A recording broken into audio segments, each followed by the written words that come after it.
Today we have a symbol in the area of Vishuddhi.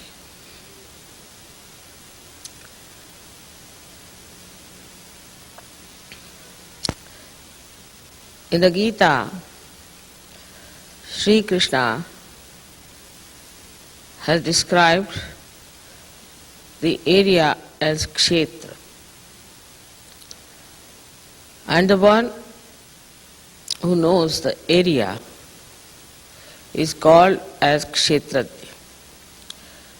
Jna, yesterday I told you, Jna Agya means the one to know on your central nervous system.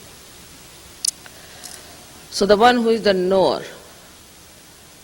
of that area is the Kshetratya. Today we are going to know about the Hamsa Chakra. That is the area of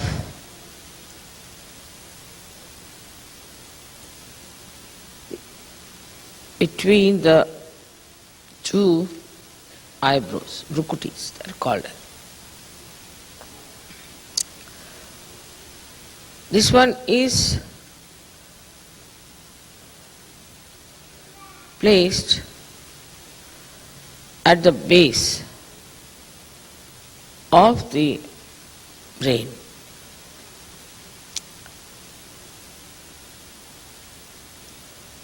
Which is called as Murdha. And this part is the complete controller of the whole of the base of the brain. Again I say base of the brain. And that is a part of the Vishuddhi still.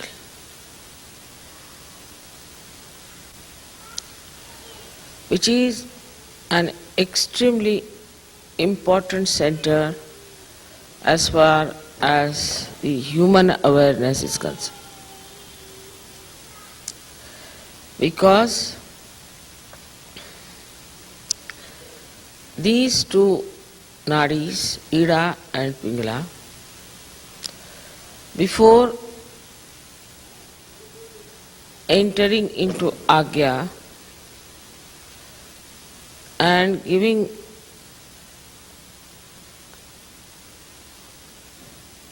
crossing each other,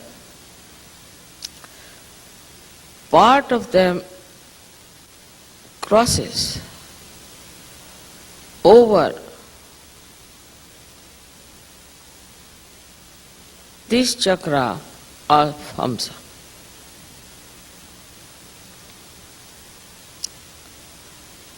So when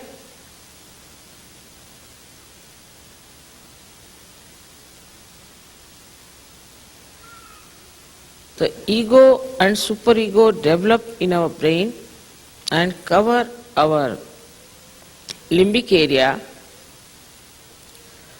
from both the sides the strands which are coming out of the Vishuddhi sit on them.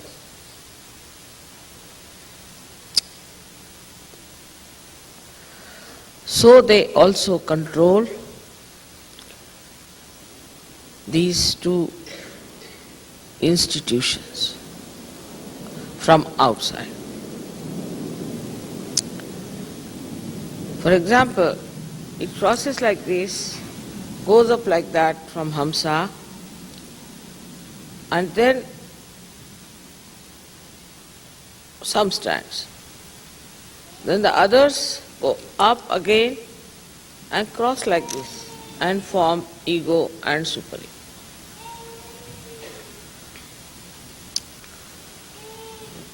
So from the back side, on top of them, these two strands go and sit. You all know that Hamsa Chakra gives you discretion. But still we do not understand what do we mean by discretion?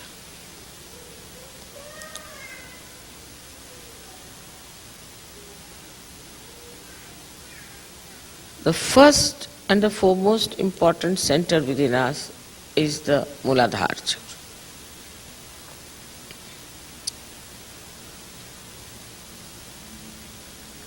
If we do not have the proper discretion about Muladhara chakra, we get into wilderness, I should say, or we open the doors of hell for ourselves.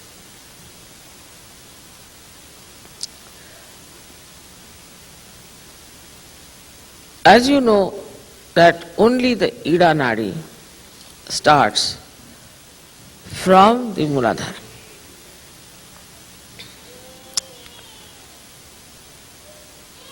That means is the desire, power of desire within us starts from Muladhara. But it's not the mental, which is the Pingala Nadi, which starts from Muladhara, it starts higher.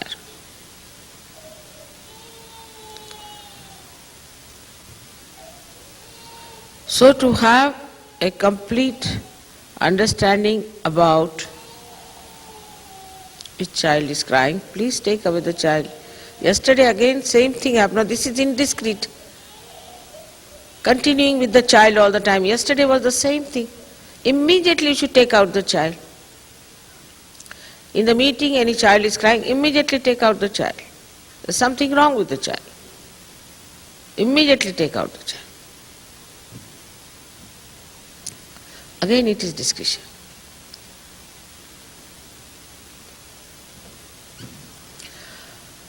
So one thing one has to know that Muladhara chakra cannot be controlled by our mental activity.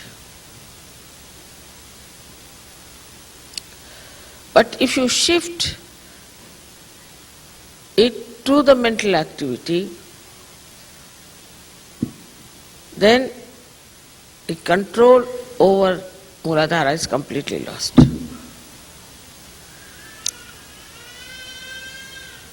Apart from whatever has happened in the West, Muladhara chakra is all gone into the mental activity of human beings. It is so much discussed, talked, it is so much described, written down, so much read, so much put into our heads that it has become a mental activity. So Muladhara doesn't act spontaneously as it has to act. That's why there are problems that people cannot produce children.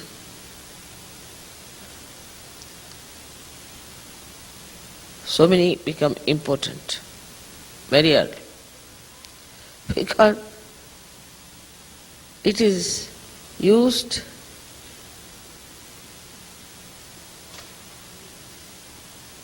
not by the power of desire but by mental activity. Shift. Now you see the light here.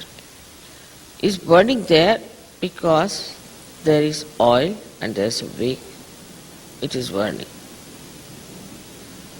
But instead of this oil, you put just water. Will it burn? It won't. Because water is not going to nourish this light. So the more mental activity you have, your Muladhara gets spoiled. and it becomes uncontrollable.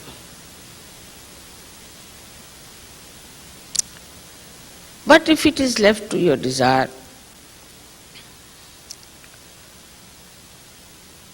so it becomes spontaneous.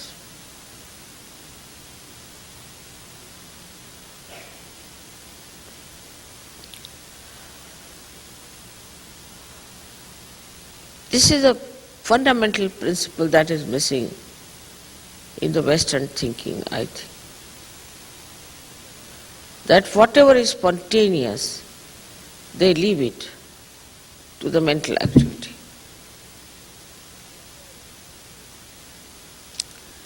Wherever the mental activity is to be used, you should use mental activity, and wherever your desire and emotions are to be used, you must use your desire power.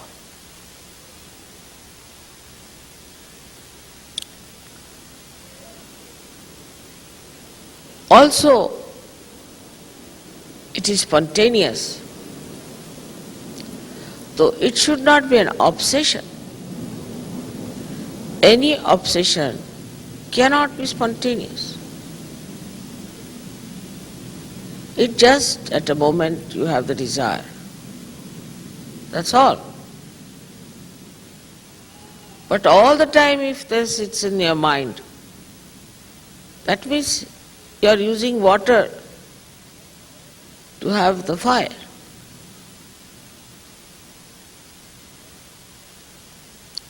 Same about the Swadhisthana chakra.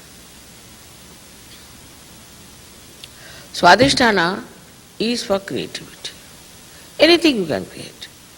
You can create a sari, you can create a beautiful design, pattern, you can create a beautiful art or anything. But as soon as you put it on a mental level, it's finished.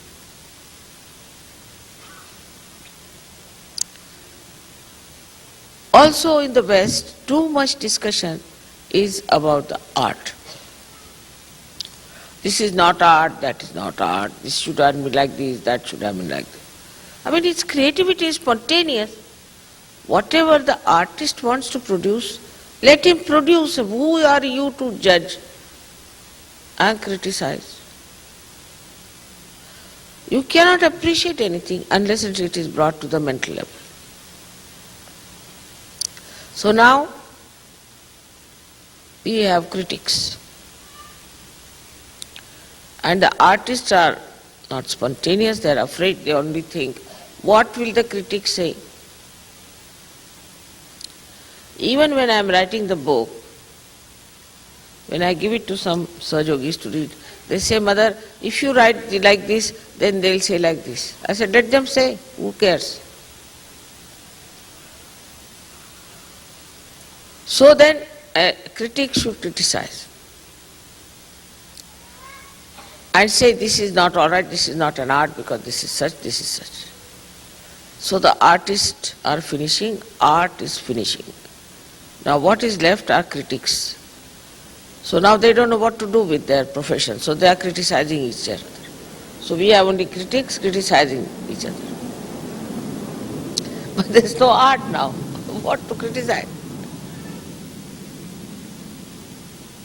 And art has to be now made into money. So the critics must certify.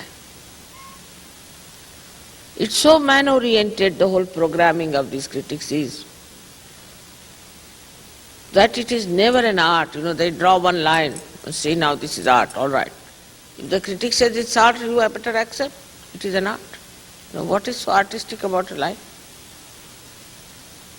Then again mental, it's a lonely person standing there, this, that. It should be spontaneous. Why to describe an art?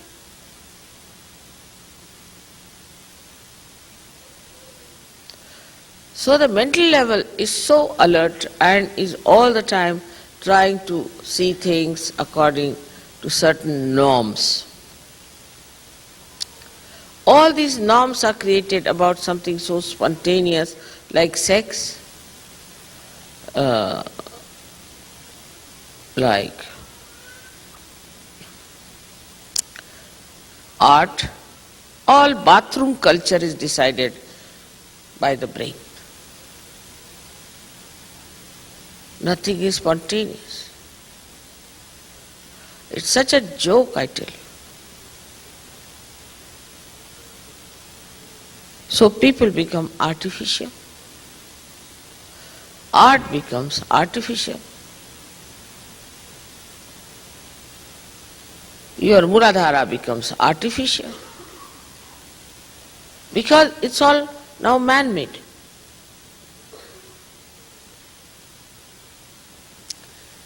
All the spontaneity is lost. If you see any art from any country, just watch. Why must you react to it? Just watch. As Sahajogis, you should just watch. And the whole thing will start flowing through. Now this Greek tragedy of romanticism. Then the romance of Romeo and Juliet. All is imaginary, is all mental. There's no spontaneity in it.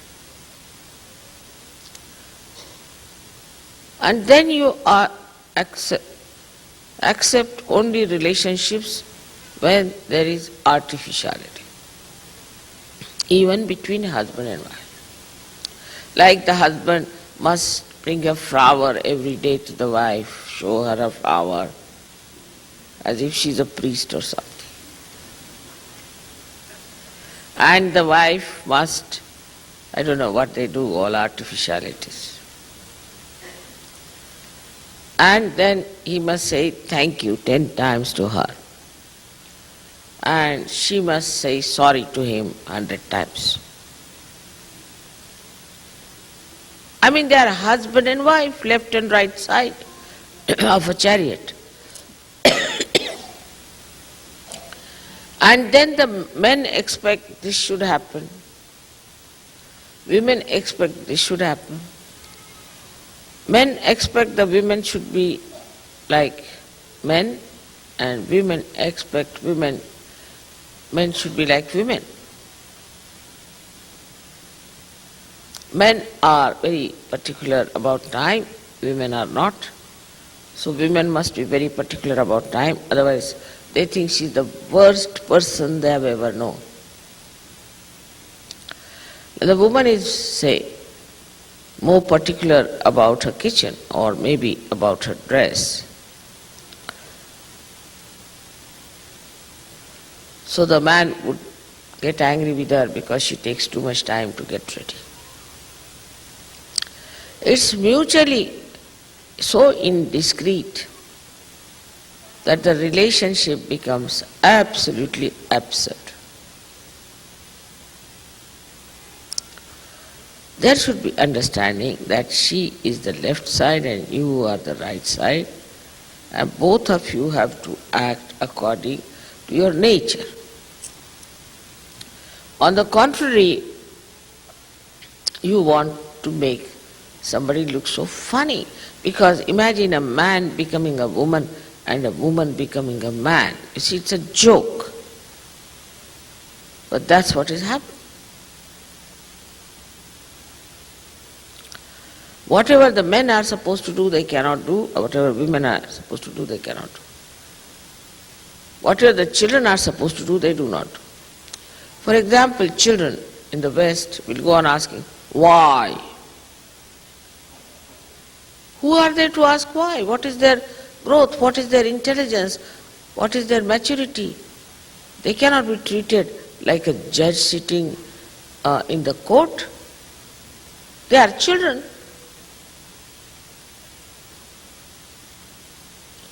But when they come to Sahaja Yoga, they lose that discretion. First, before coming to Sahaja Yoga, the husband and wife quarrel all the time. Half steps are in the courts and half outside. After Sahaja Yoga, they cling to each other so much like glued together. It's impossible. So much so that for the wife's sake they will leave Sahaja. They ruin each other like that. They're glued together. Before Sahaja they neglect their children, don't bother. After Sahaja they are glued to their children. Then nobody can say a word against the child. The child can go and hit anyone, you cannot say anything. They ruin the child. So the discretion is lost completely in relationships. Whether it is sex, whether it is creativity, whether it is family, anything.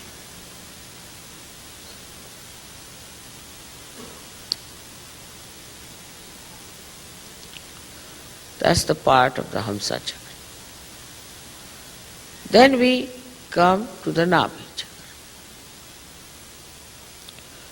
In Nabhi Chakra also we do not understand that eating is not such an important thing.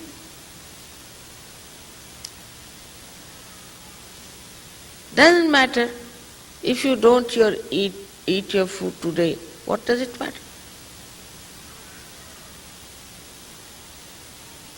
It's very important, you know. In Pune we had a puja, and we had Western children sitting there in the puja, and there were Indian children also. As usual, puja is always late.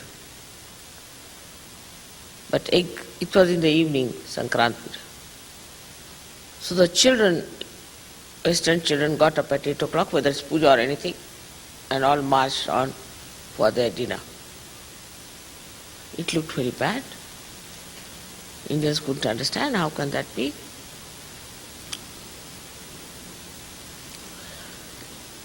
But they had to have their dinner at 8. Supposing they don't eat their food at 8 o'clock, what will happen? Will they die?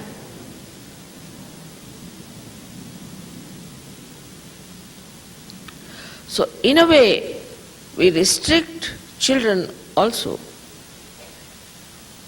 by our own conditionings, and also we allow them to behave in a manner that they, as if they are very grown-up, matured people. We are so enamored by our children, as if to get children is something great. Anybody can have children, what's so great about it?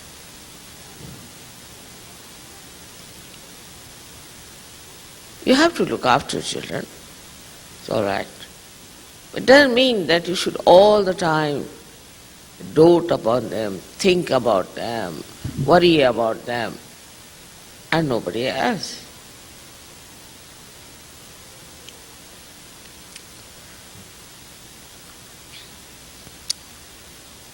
So if you have to enter into the limbic area, which is the Virata's place, which is the, I would say, from Vishuddhi to Hamsa, and then to your limbic area, into the Virata, then your interest must expand. So the other discretion should be that, am I only thinking of my child? Am I only thinking of my wife? Am I only thinking about them? Or I am worried about other children also. I am thinking about other children.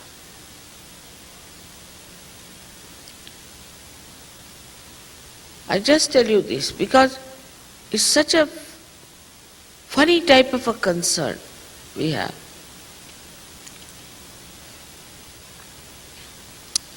And you destroy your children also by this kind of indiscreet concern. Like we had a school in India, and the children who stayed in Pune, I had my puja. I told them don't bring children because I knew these children are Western children. Not easy, they can't bear anything. But the children insisted and the teachers had to bring them. So the puja was over as usual, very late, about I think 11 o'clock in the night. And there was no transport. And that's why I said don't bring them. So they had to get some sort of a truck, because these days we were not getting petrol, we were having a very bad time. So they had to go on the truck. It reached there by about 2 o'clock. Some of the fathers were staying in my house. Next day they said, Mother, our right heart is catching. I said, what is that? Such cruelty. I said, what cruelty? The children reached at 2 o'clock in the school. So what? Right heart is catching. What attachments!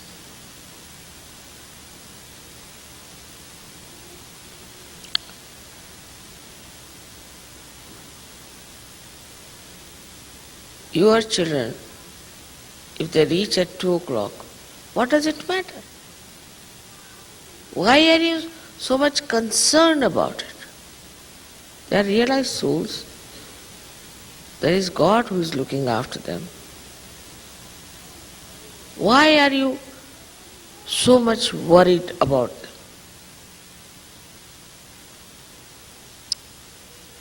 Leave them alone. Send them to Indian school. Then the mothers are sitting there. Teachers don't like it. No one likes it. They are just gone there. Mothers. No school allows such nonsense. But in Sahaja Yoga they think they have a right. What right have they got? Have they paid for the school? Have they done anything for the school? What right have they got to go and sit in the school?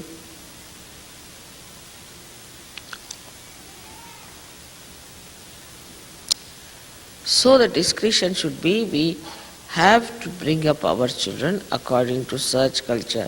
The first of the principles of Sahaja Yoga is fortitude. Sahaja Yoga is not meant for such dainty darlings.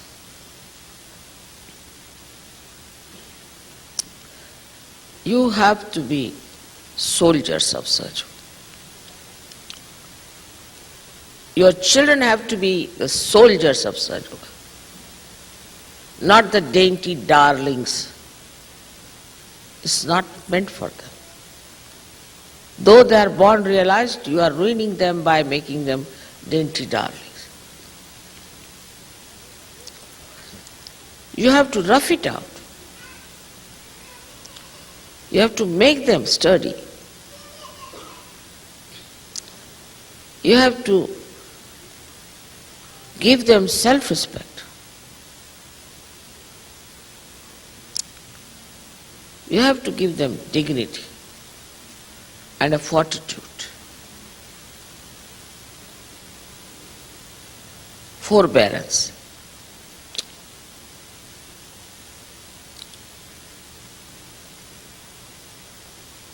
So, this left nabi, right nabi, especially the left nabi, is a very big problem.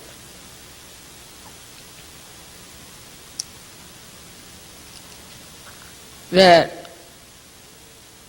the woman has to be a Grihalakshmi and husband has not to be a Romeo, but a husband. He has to see how his wife behaves, correct her. That is his job, his duty. He should not shirk it.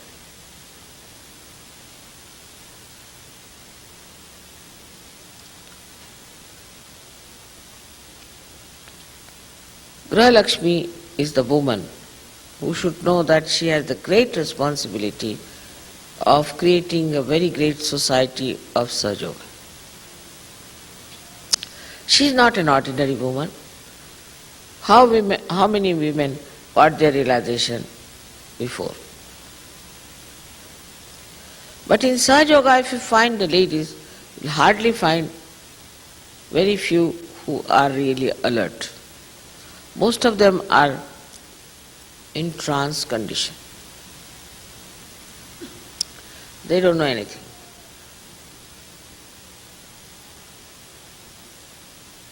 They don't know anything. They don't know much of cooking. You ask them anything, they don't know anything. You talk to them, you feel as if they have taken some sort of a drug. Nothing goes into their heads. Sometimes one feels it's better I do it myself. Impossible.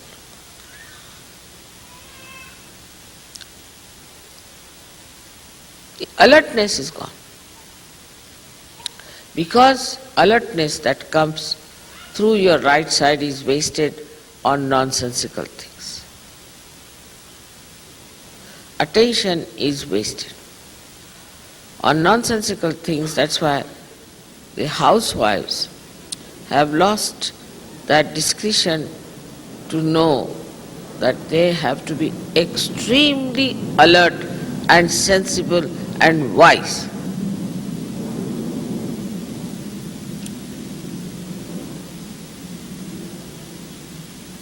They should know each and everything.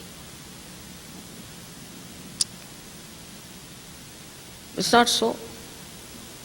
They just live in the air somewhere hanging, You don't know what to say to them, how to ask for anything, how to explain anything to them. It's an impossible situation.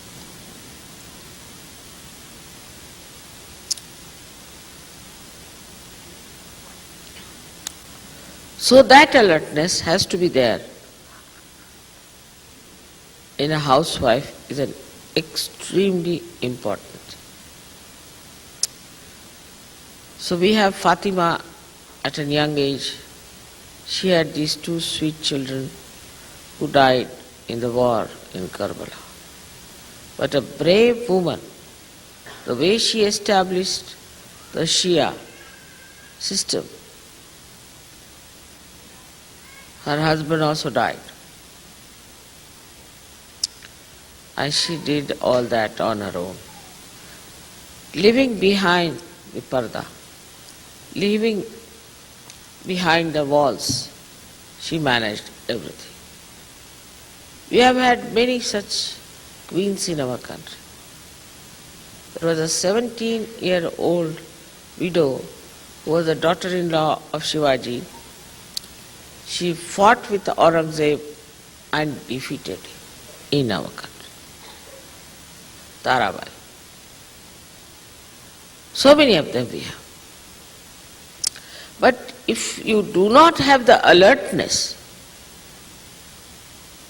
then you cannot be a Grihalakshmi. You cannot be a good mother. You cannot be a good wife.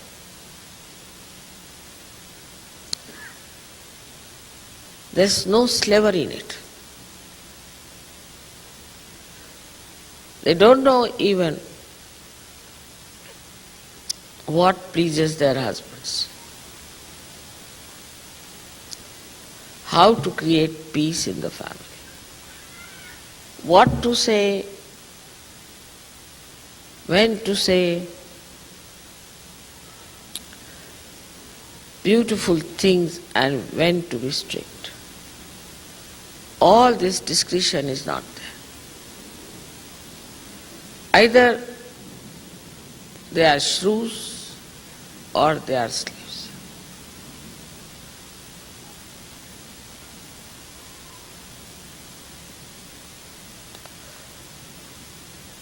So Sahaja Yoga is meant for women who are alert, who are wise, who know everything about life. Even they don't know where are the chakras on the feet. Look at your mother, she's a woman. She knows so much. They don't know anything as to how Kundalini passes through these centers, what it does, what she is capable of. But the Kundalini itself is the feminine power. She knows each and everything about you, about her child. Many mothers don't know if the child is taking drugs or is behaving which way. Except for spoiling or beating, there's nothing in between.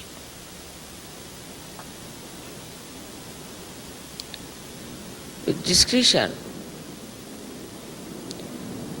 the mothers can make these special children into something. That is my vision about them. But with their indiscretion, they can ruin these children completely.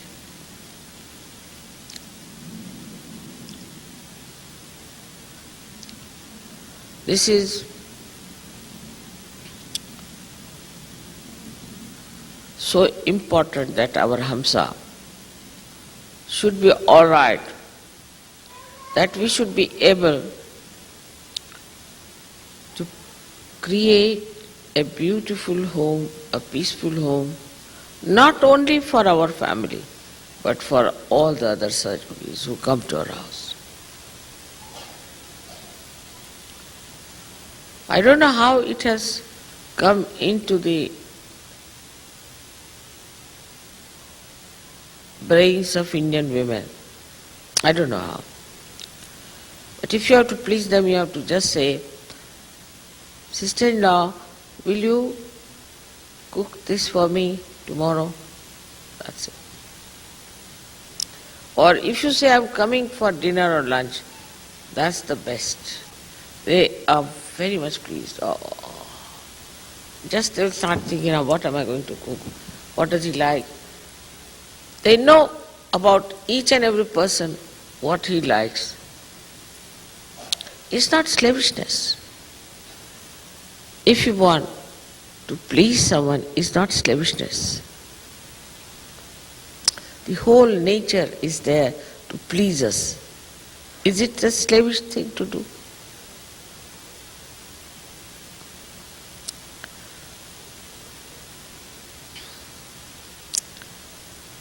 But another side of a woman is she is a Raja Lakshmi and the man who is the king. The discretion at that point is, are you dignified or not? We went to Japan once and they were treating us with great respect, even in a village. Once we entered a shop because it was raining, so the villagers actually bowed to us. We didn't understand what's happening. And they gave us presents.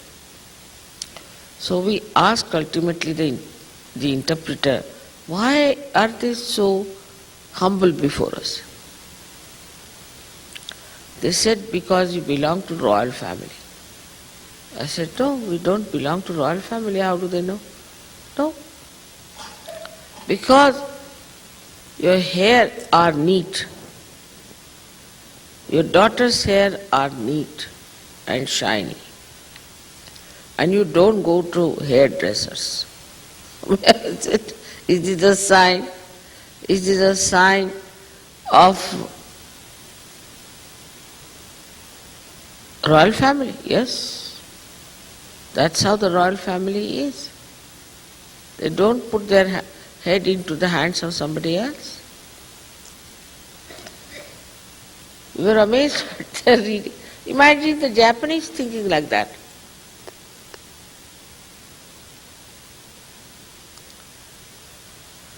So the discretion is that you have to be like a queen. And the husband has to be like a king. But not like the king who killed his 7 wives, but like a king who respects his wife. If you cannot respect your wife, you cannot be a Sahaja. Respect is different from being romantically in love. I think then you don't respect.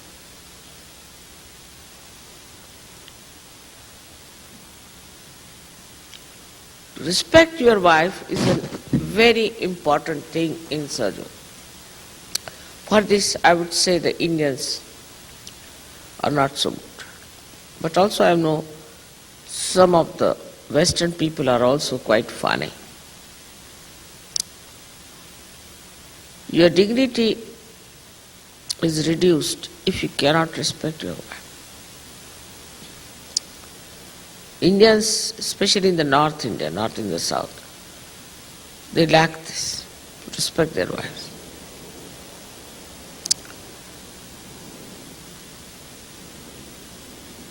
Also, they lack the discretion that a wife,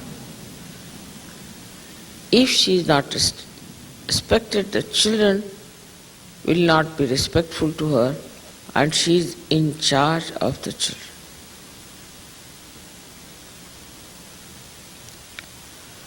But the most indiscreet thing about Navi is that you don't listen to your Guru. 100 times you tell something to Sahajogis, but still they will not listen to me. Still they will do as the fashion tells them or the norms that they have.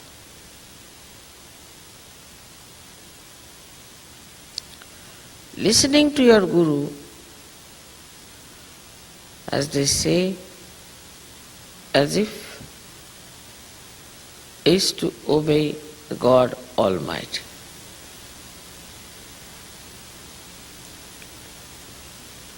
Whatever he said is to be accepted as a great blessing, as a great correction, and is to be followed, not to be just left out as it is.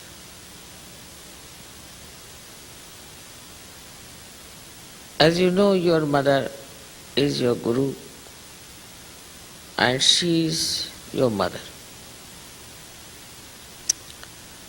Also she is Mahamaya. Also she is Adishakti. And she is so gentle. And she is so kind. She says some things to you to correct you.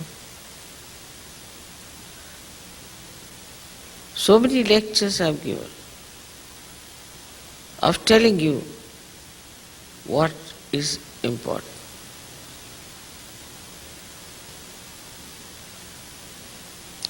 But you should open your heart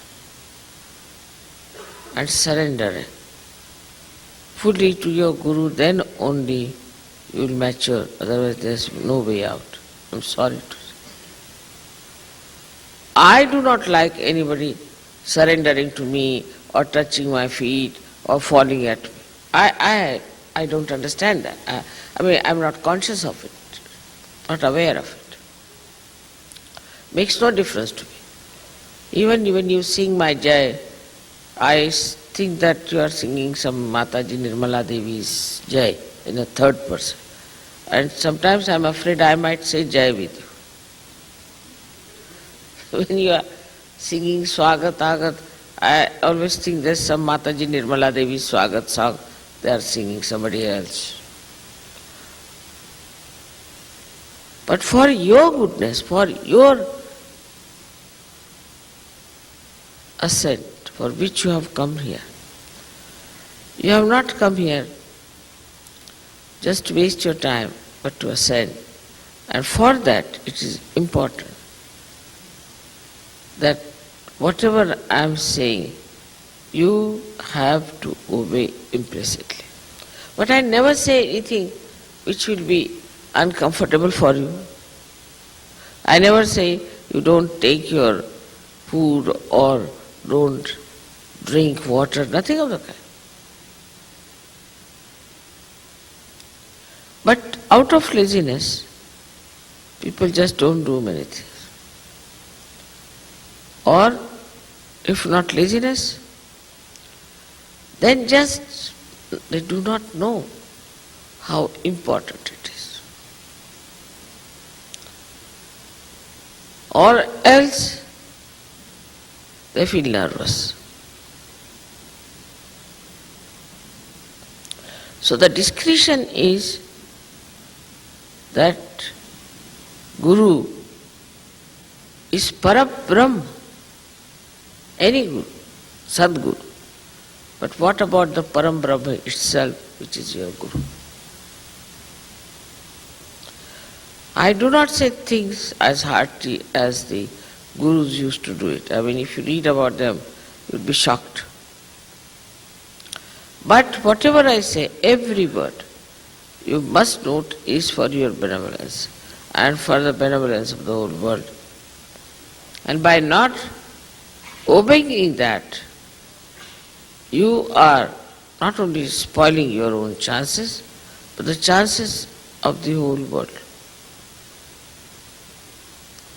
So you understand how important it is.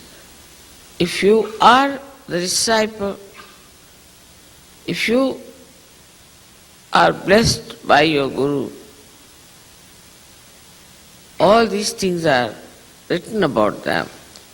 But I say not only that you are my disciples, but you have got your realization. You are Sajogis. You got all the powers. You know each and everything. You are so special people. For such people, there should not be any difference of opinion. Because you know the same thing all the time. So there cannot be any fight. There cannot be any quarrel. There cannot be any argument. But the discretion should be that our Guru is a mother. She is very mild. She is very gentle. She is very kind. I know that. One day, my brother told me that what sort of a Guru you are. When my Guru was teaching me tabla, he used to break the tanpura on my head. And even one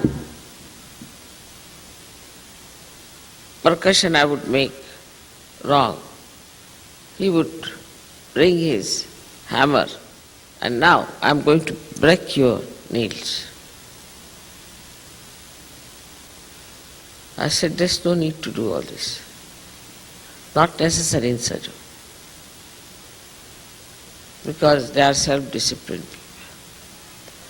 So there has to be the self-disciplination, as you can so call it, on the Hansa Chakra, which is the one which knows what is right, what is wrong, through which we work it out. Whatever is the right, that's all we do. Otherwise we don't do whatever is wrong.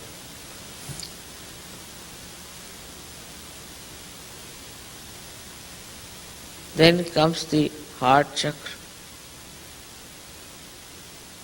We talk of love, we talk of this, we talk of that. Oh man, so much of talk of love in the West, which is never in India. But there isn't any love. It is such a love for money, love for positions, but there is no pure love. Nirvaj, there is no love like that.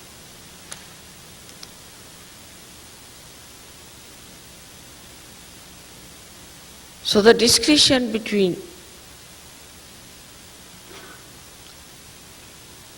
your family and others' family is to be seen. Very clearly, you will know that you are doing something wrong. This is more in India than here abroad, that there is no discretion about the family. Like people are coming to see me. So a foreign couple would stay back, one by one they'll come. All right, couples are all right.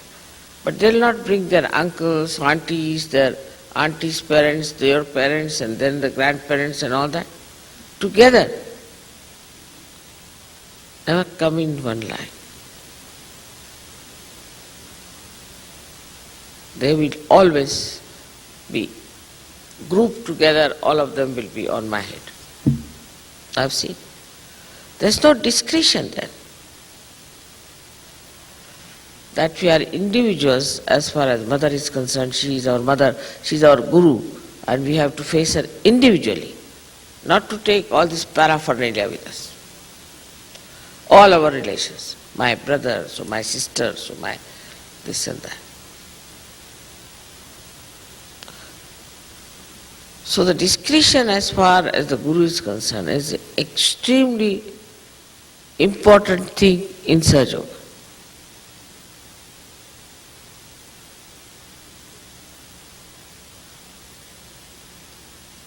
It is beyond me to explain to you how the gravity acts through Nabhi. No doubt. But through your heart chakra, if you gravitate at people, or sort of what you call the charisma of a person, or some sort of a nonsense, or the charmingness of a person, that means you are attracted towards something that is extremely superficial and not at something which has gravity in it.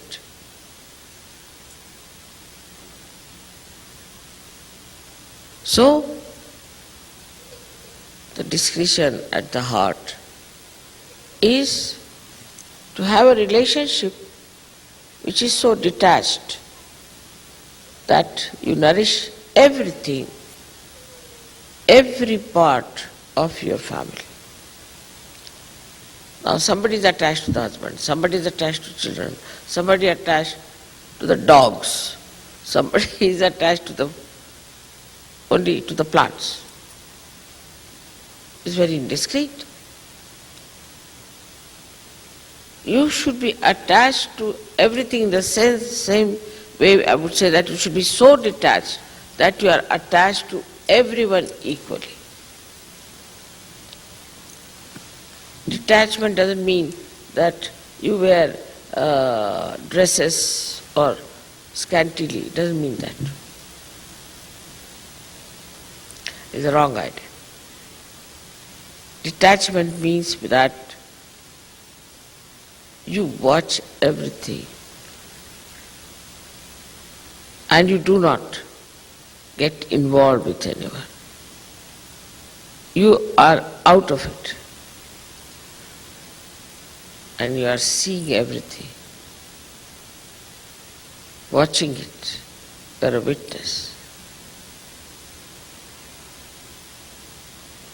This sort of love, if you have for anyone, you will be blessed by that personality very much more.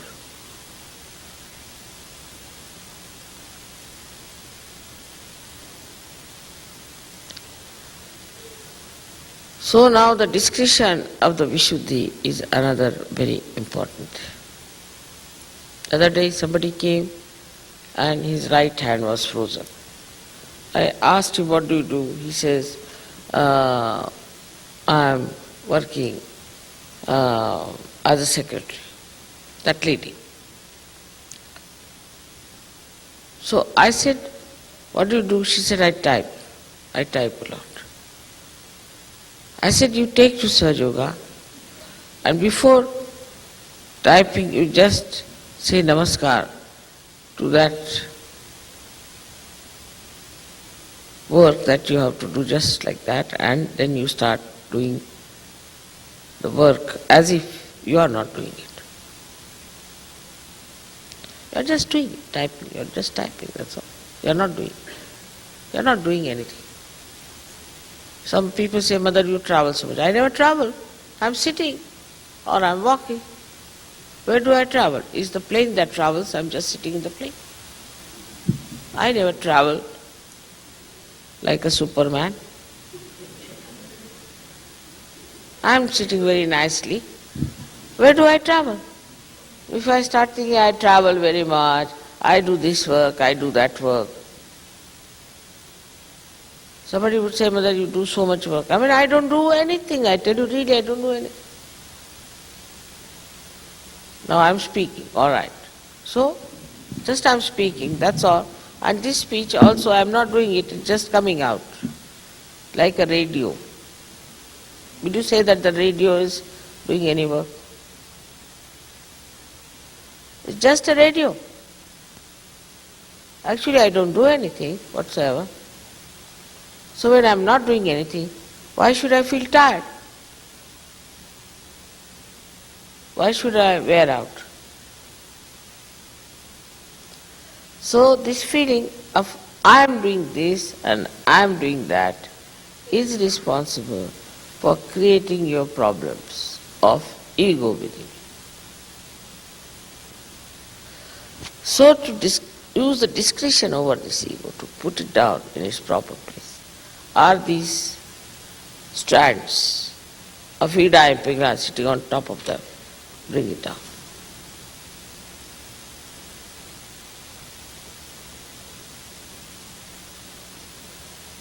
And it's like a brake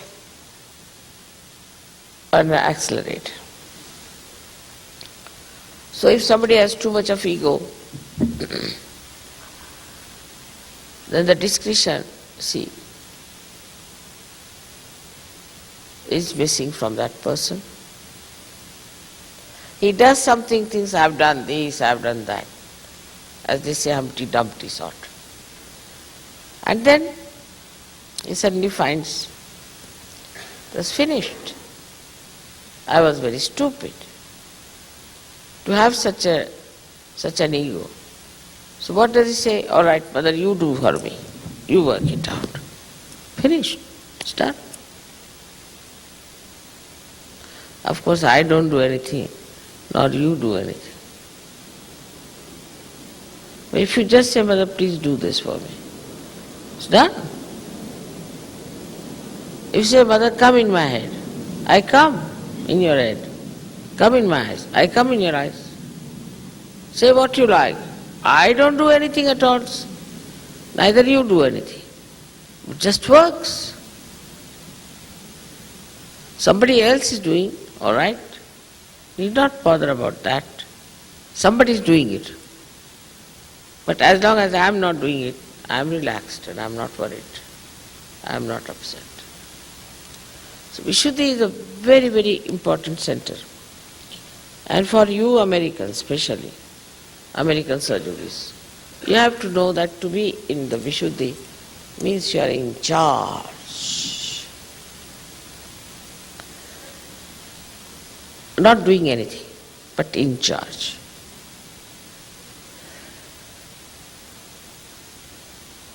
Like these two hands are there, and you should know that is the Vishuddhi chakra which controls the two most important chakras are Lalita chakra and Sri chakra. Just think of it. How important is Vishuddhi? How important is America? Just think of it.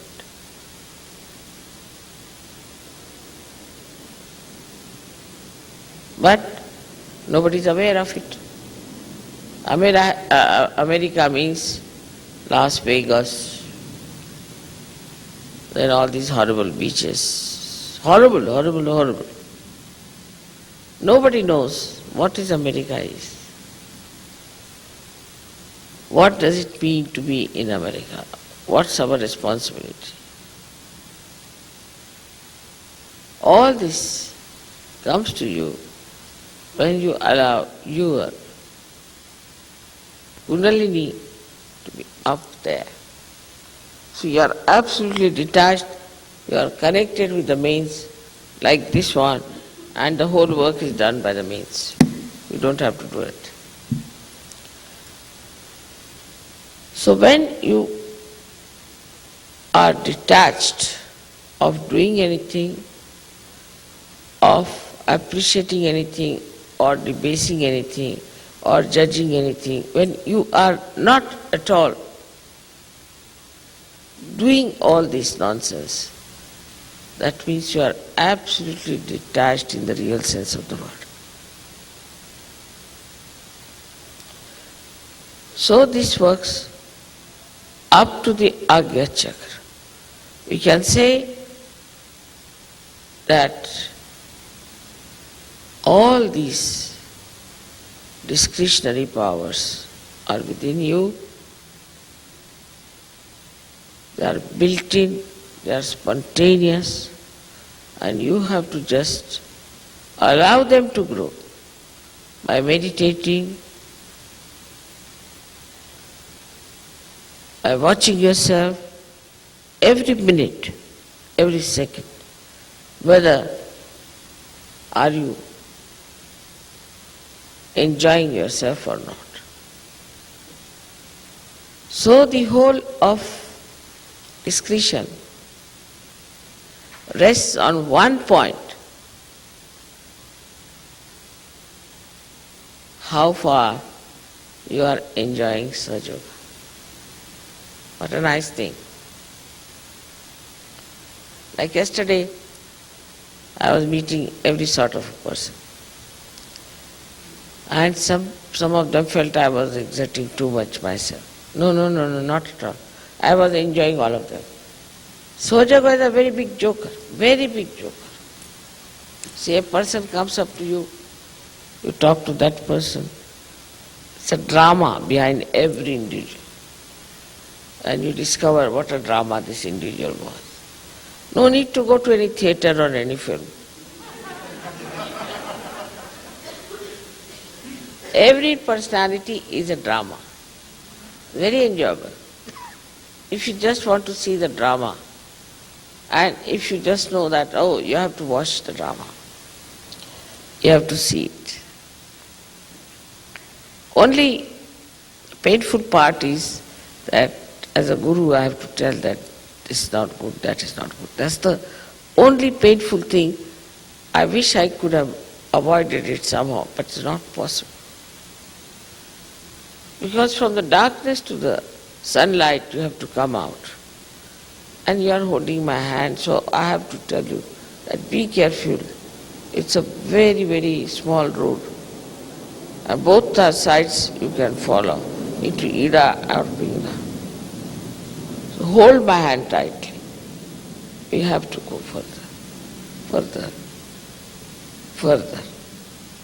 Don't look this side, that side. That's all. And this is what it is when you have discretion to put your hand into the hands of your Guru. Then you don't do anything. Just watch everyone, see everyone, and only thing you do is to enjoy. Whether you do it or not is not the point, but you are in the state of enjoyment, complete in the state of enjoyment. And that is the state we have to achieve. It should become that state as our own being.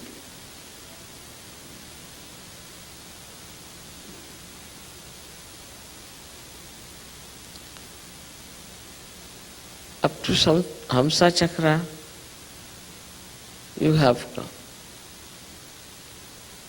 And the Kundalini is now ready to open.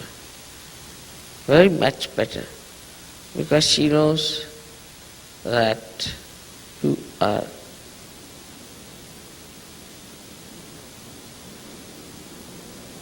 in a state.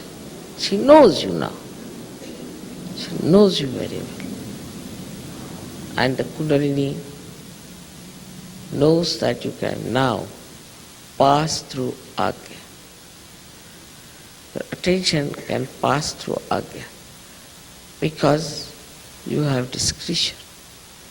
You have cleared out yourself of all these loads and things, and you can now pass through this Agya.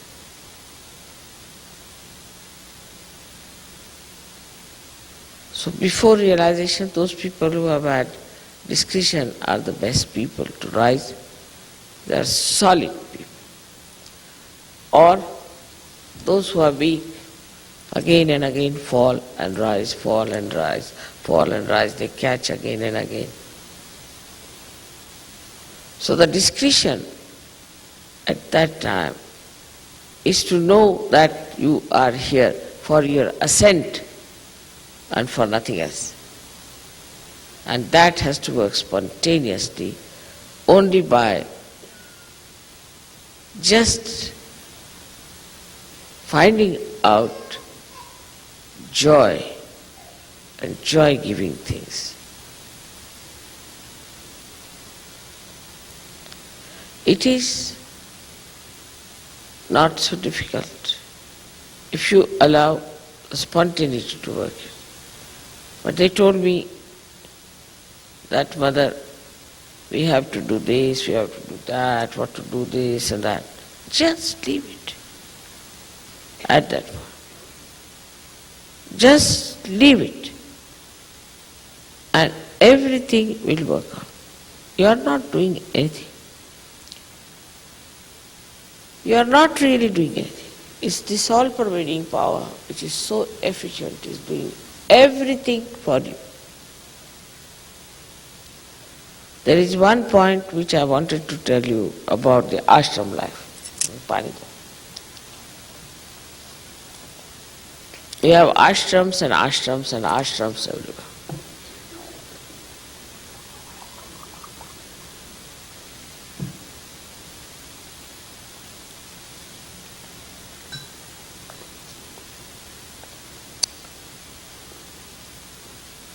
Ashram is a small world, which is a symbol of an ideal world of the enlightened people. It's not that only those who are having no house, all right, you have no house, come along, because you can pay the rent. Is meant for people who are of that quality. So now in the ashram one has to realize that you are under complete observation. So you have to be alert. Somebody is watching you, now you have come in the camera. You are now in the ashram.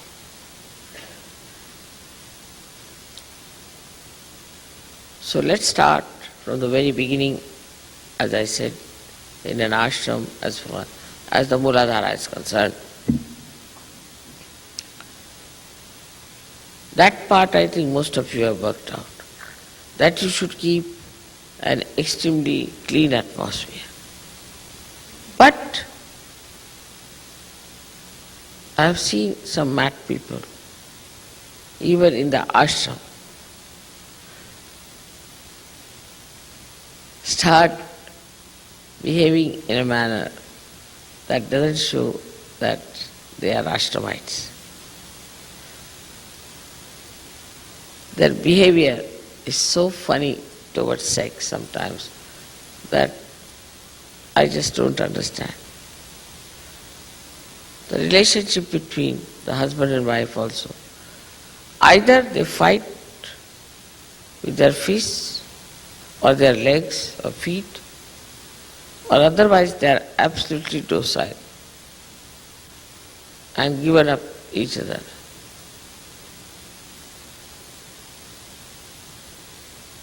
It is such a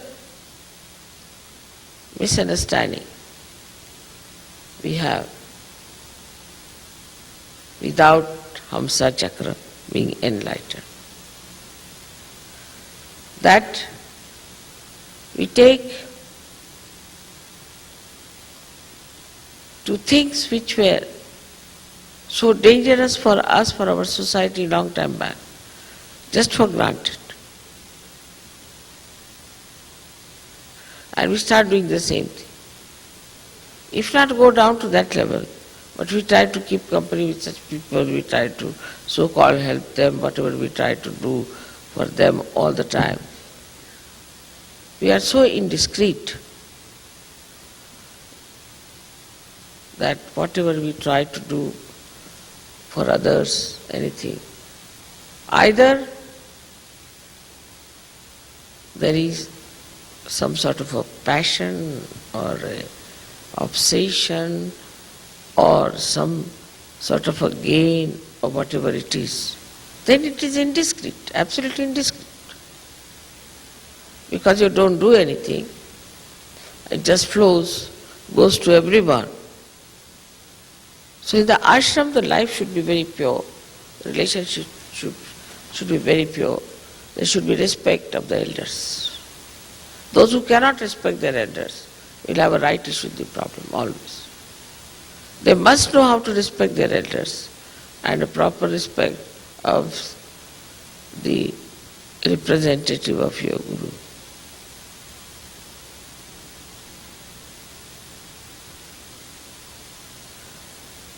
The other chakras are to be seen in the same manner. In an ashram, try to have things which are spontaneous. Not to have something artificial or something your guru won't like. Like I don't want to see there some sort of funny paintings or some sort of a funny, suggestive, stupid kind of an emblem.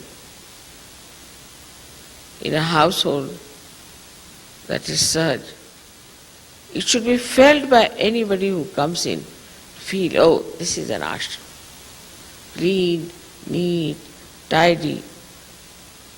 And also, ashram should be a place of peace and happiness and joy. If somebody comes to that ashram, he should feel, what a place I found. What a nice place it is. I wish I could also come here. It's only your discretion that works it out. That whatever you create, whatever you do is for the best. Now what do? You bring some water to me, I just put my hand. I do not vibrate. I do not do anything to vibrate or just put my hand. Finished, it's vibrating. Now why should I take any credit for it? Just vibrate it, finished. Do I do anything? Anything else have you seen? Nothing. Just put my hand, finished, it's vibrating. In the same way, when you are doing something, you just think that I'm not doing anything. It's just this hand put there. If there's some red on my hand, the water will become red. So what did I do? Nothing. Nothing. Now there are vibrations in my hand. If I put it in the water, it has been vibrated. So what?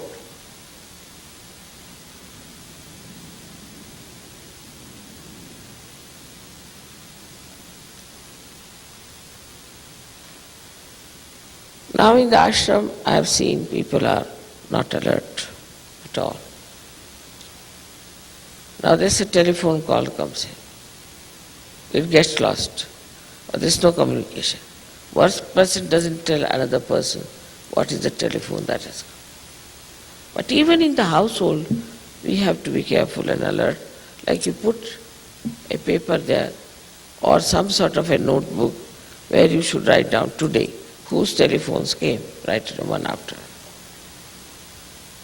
So when a person sees a telephone call has come, that person can telephone back.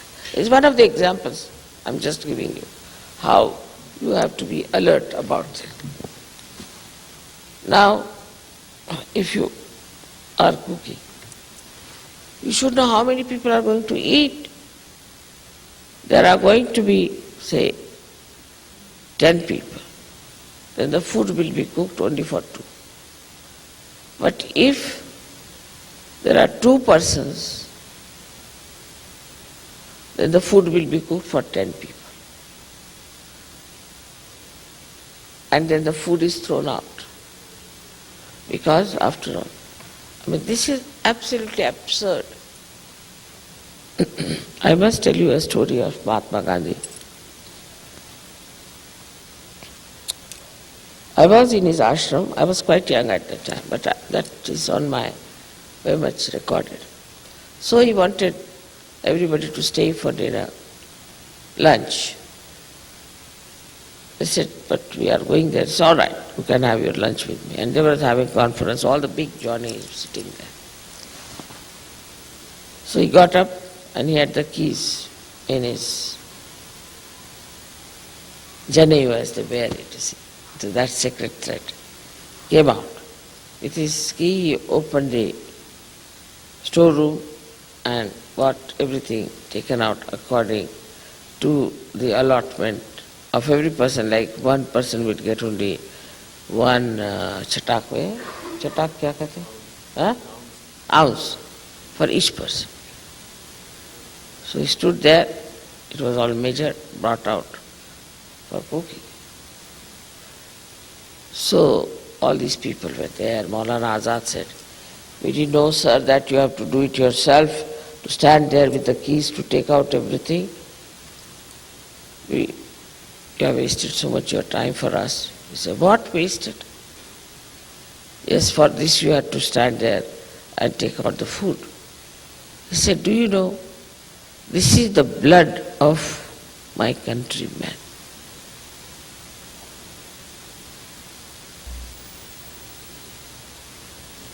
There are so many people starving in this world. And if you throw food like that, I assure you, one day you will be starving. You cannot insult food like that. But you have to be alert. You go to an ashram, I've seen in Australia, everywhere it happens. You just go and ask them, all right, have you got ghee with you? No. Then what oil you have? I say, what oil? Only going on like this. What is this? What oil you have got? No one knows what oil they have got. They don't know, they don't read what oils they have got. So somebody brings an oil bottle. I read it, castor oil. Castor oil? Yes, what else? I said, do you know for what castor oil is used? No, mother. Do you cook in this oil? I don't know.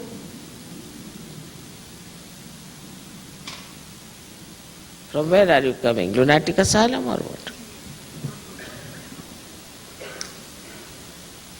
There is no alertness, is the point. So you have to get up at 4 o'clock, 4:30. I don't say you have to do it, but discipline yourself, because that's the time you get the alertness. The first shooting off the rays of the sun gives you that. You'll always see me early in the morning awake. Not that I need that, but for your sake I get up. You can sleep later on, but that time you just get up. First rays, sun comes much later, the rays come first. That gives you alertness. Then you have your bath, do your pujas, you are ready. By 6 o'clock you are ready and alert. But the alertness should be about everything. Now supposing I ask, where did you buy this? This should never be answered for anything. Where do you get this made? I know everything. If you ask, I may not know about this, but I'll find out from where did you get it, and I will know.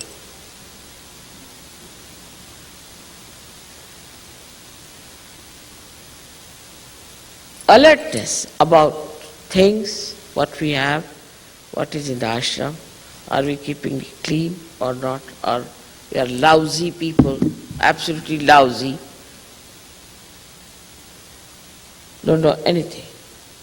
It's a big fashion to say, I don't know.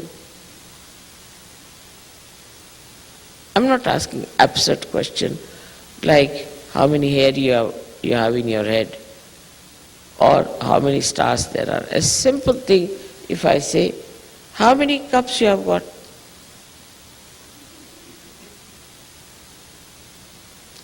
Same with the men, I have seen. It's not with the women, but men also do not have that alertness that they should have. There's no communication among themselves. They have more alertness because they are right side. But they have no alertness about the feelings of others. Like there's a husband who is very rude to his wife, always insults. The alertness of the man should be in the ashram is to shave off his head and also shave off his moustaches and ask him just to go about with a pajama. Or even then he misbehaves, then get a donkey and make him sit on that. Even then if he misbehaves, then tell him, no water available for you. Do what you like. Such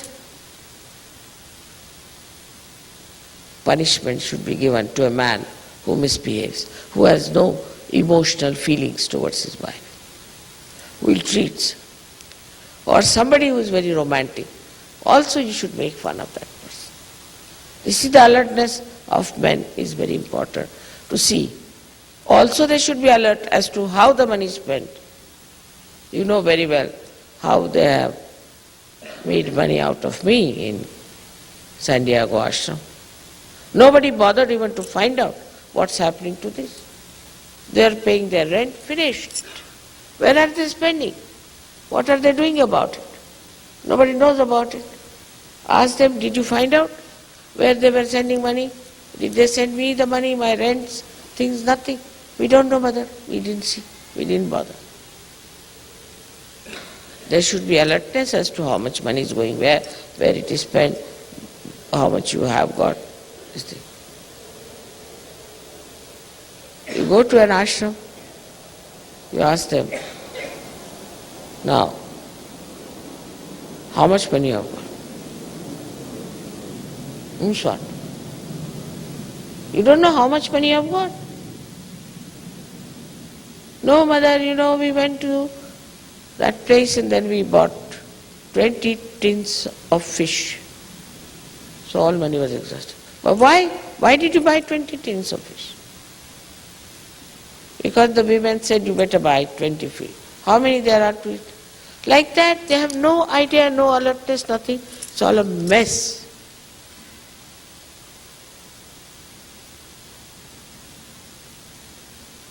What time people get up, what time they sleep, what they do, there is no alertness about it. Because in Sahaja Yoga, you are your own guru. Everybody is guru. A great guru they are. You are your own guru, no doubt. But you must have that self-discipline. To be a guru, you have to be self-disciplined and a determination. complete determination to rise higher, to ascend by whatever means it is possible, whatever is needed for your ascent. That is a sign of a person who will be able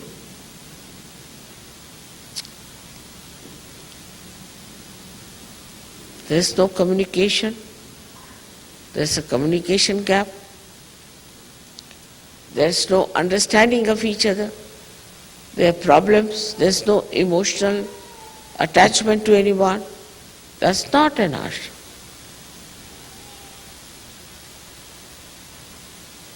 Another story I can tell you, because I have been in Gandhiji's ashram. Of course our ashram are nowhere like his. His ashram, you have to get up at 4 o'clock, take your bath with cold water and go for the prarthana. And you would see all the snakes going round you. And when you are doing your prarthana there, all the snakes, somebody might be sitting before you doing like that with you. But no snakes ever bit any. You are not supposed to say anything. And this gentleman used to walk so fast, this Gandhiji, you see, he hardly had any weight. So he used to just jump. That's how I learned how to walk fast with him, because you had to walk, really run with him. And then the food was all boiled without any salt. You could use salt if you wanted to. And then he would put some oil which you may not like so much. If you wanted, you could have oil on top of that. He said, you must make your tongue all right. Why should your tongue ask for a particular type of food? It was worse than Zen, I tell you. Even Zen tried that very much with his disciples. He used to make things which were bitter, like quinine raised to power 108. Then to compensate it, the sweet was sugar raised to power 108. So that your tongue is all right. So the training of the tongue. Then what you speak, what do you say? Are you just chatting? You are a Sahajogi. Every word you say is a mantra.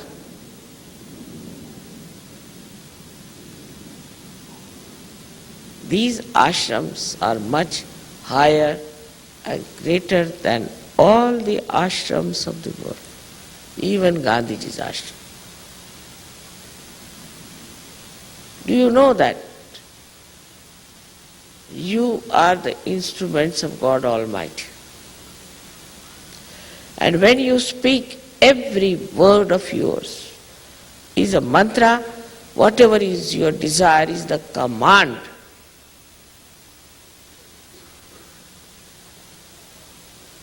Unless and until you realize this, the alertness about it, our ashrams are just like orphanages.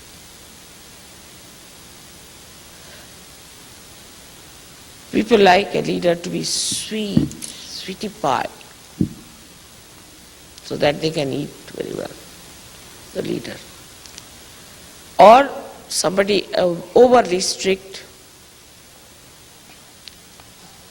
comes in, he's another Hitler. There's no discretion that you have to be strict. At the same time, you have to be loving, caring, protecting. Many things can be said in humor. That doesn't give such a sting to people. But a Sahajogi should think highly honored that mother is saying something to him, that you have to do this or do that she's so much bothered about your family, about your children, about your ashram.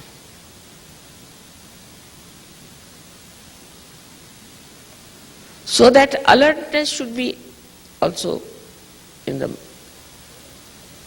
minds of the men of the ashram, how to behave, how to talk, what to say. You are the mouthpieces of God Almighty. How can you waste your time chatting?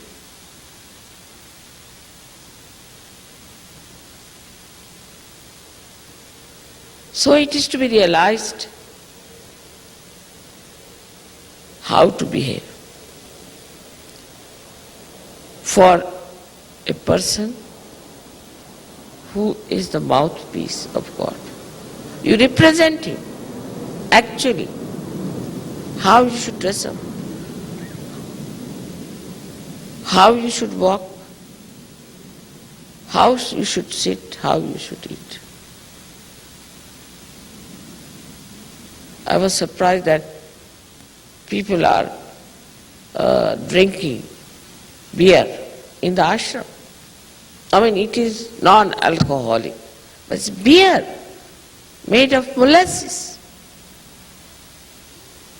Anyway, it is beer. How can you drink that molasses business? Have you ever been near any sugar factory? The smell of the molasses. You are consuming that.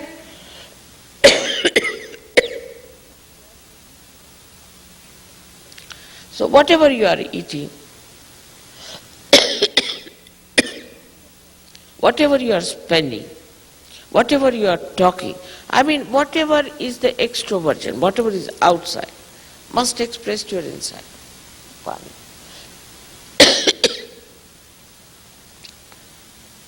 So you have to develop your Hansa chakra.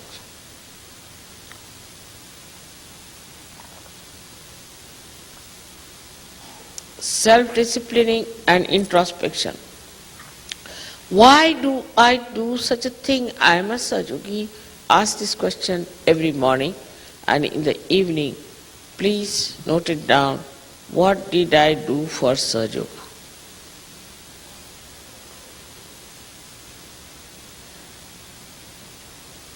We have fun, we have music, we have everything.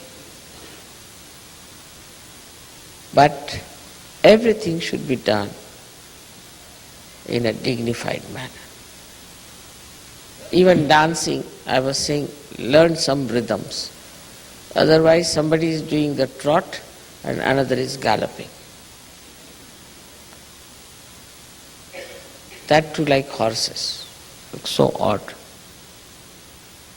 There should be gentleness, there should be understanding of the rhythm and rhythmic patterns. Learn more. How would you dance? Practice it. It's all right in the house. How the ladies should dance. How should they walk?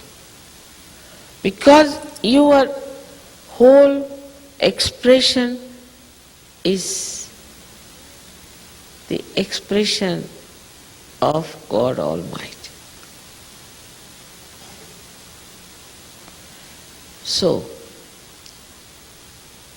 how you should be among yourselves, how you should talk, when you should get up, when you should sleep. Everything will change if you really become aware of the fact that you are representing God Almighty, who is the source of discretion.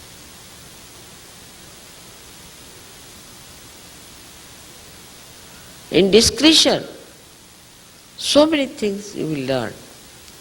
The first is the tolerance. It's all right. You will work it out. It will work out. You will learn what is love, which is detached. you will learn what is humor, which tickles but does not hurt.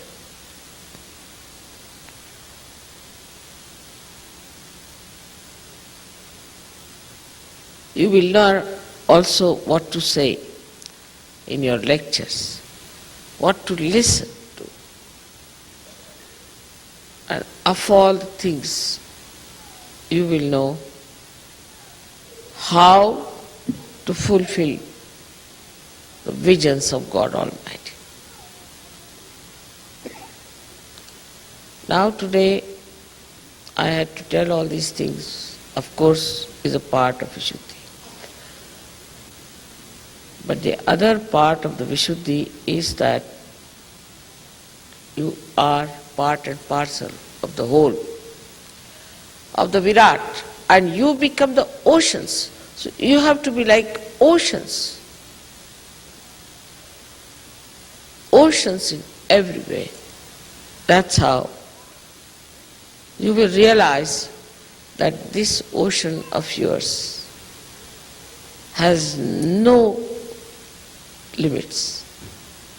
Not only the ocean, but the beauty of the ocean and the creativity of the ocean.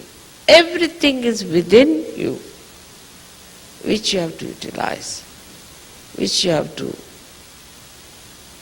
develop, to manifest.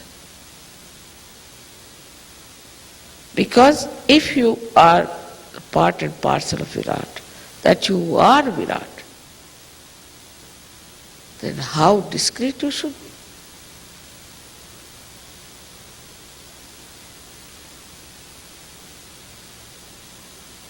I hope all of you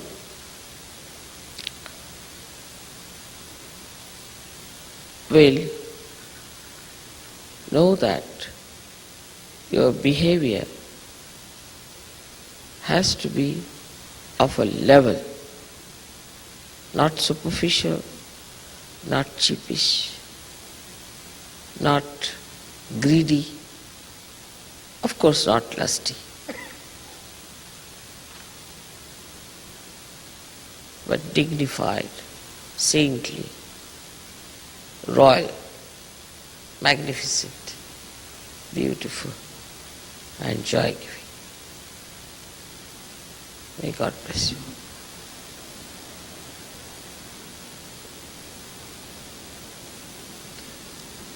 Today my discretion was telling me all the time, so I had to force myself, that better not say all these things just now, they'll be all shocked. I hope you are not shocked by what I said.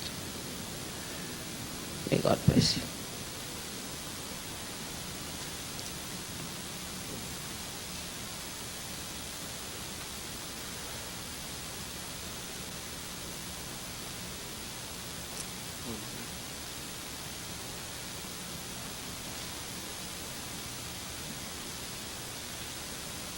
Chalo.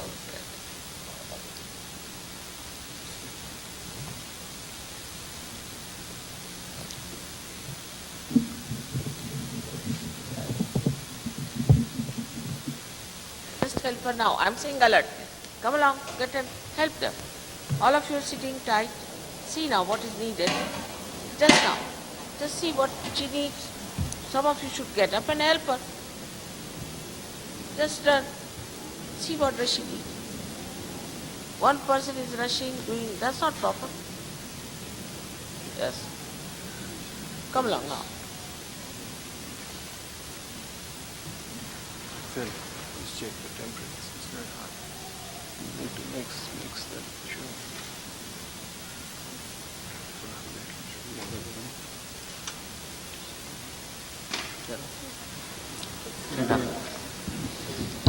Now what else you have to do is to...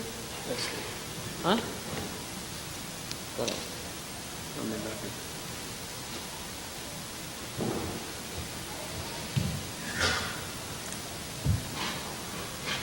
बड़ी मुश्किल से बोले आप finding it impossible. ऐसे लग रहा था कि they should not feel hurt.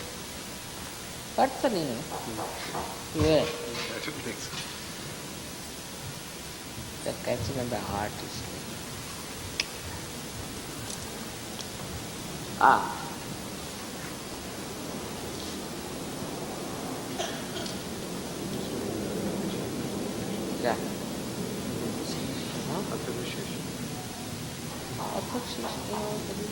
क्या हो जाएगा अभी तो कोई बच्चे नहीं बुलाए just say the stuti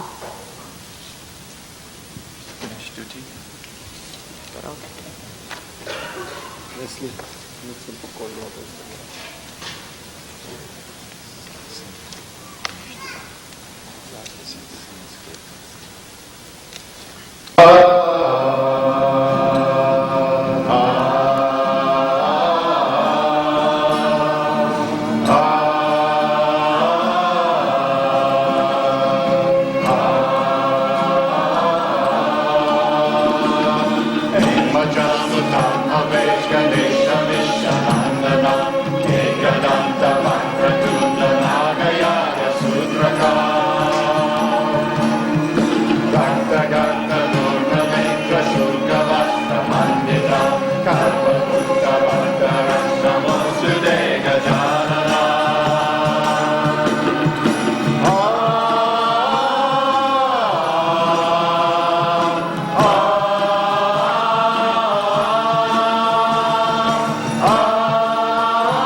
Married ladies who haven't done this before.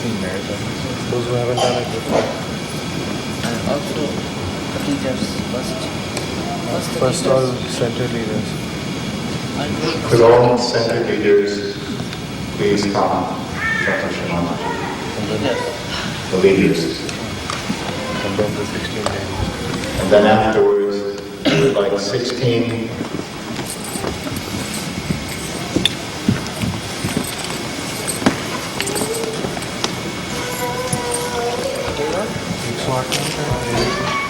Gregor?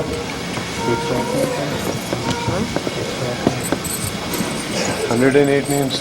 You sing? Tere. Patrick? Sing 108 names.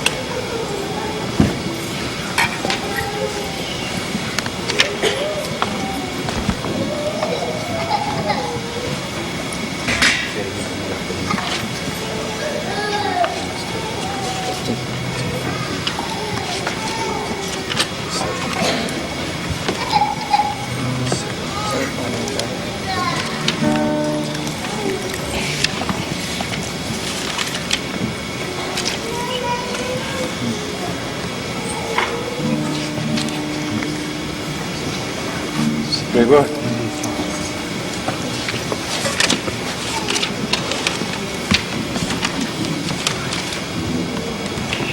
Hindi page 5.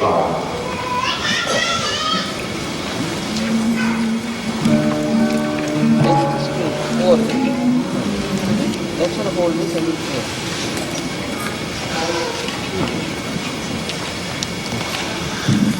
hold it on the Put in the tray.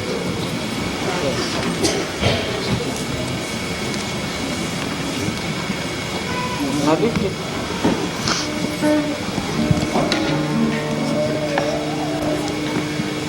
Sharanagata ki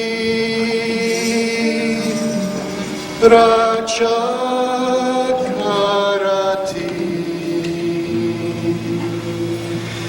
Indukai Kesava Dugarati Jai